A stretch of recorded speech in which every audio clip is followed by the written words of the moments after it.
नमस्कार। उपलब्धि में विचार।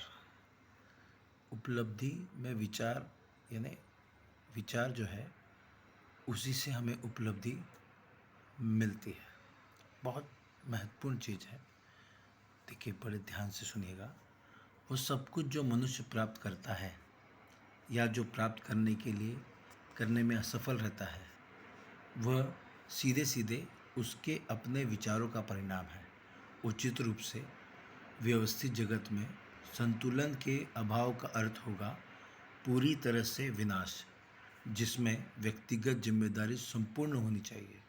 मनुष्य की कमजोरी और शक्ति, पवित्रता और अपवित्रता उसकी अपनी होती है, किसी अन्य मनुष्य के नहीं। वह खुद उसके द्वारा उत्पन्न होती है, किसी और के द्वारा नहीं, और उन्हें केवल उसी के द्वारा बदला जा सकता है, किसी अन्य के द्वारा कभी नहीं।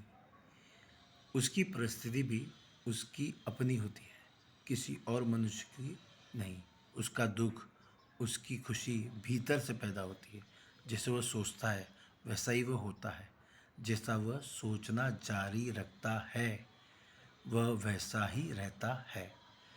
और महत्वपूर्ण, कोई बलवान मनुष्य दूसरे कमज़ोर मनुष्य को मदद तब तक नहीं कर सकता जब तक वह कमज़ोर मनुष्य मदद लेने के लिए तैयार न हो। और तब भी कमज़ोर मनुष्य को खुद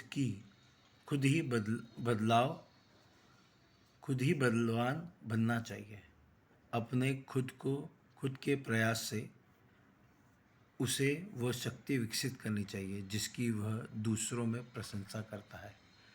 उसकी परिस्थिति को उसके अलावा और कोई नहीं बदल सकता।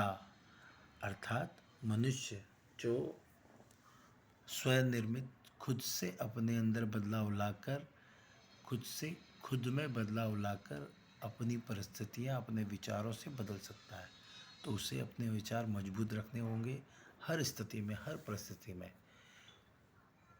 धन्यवाद।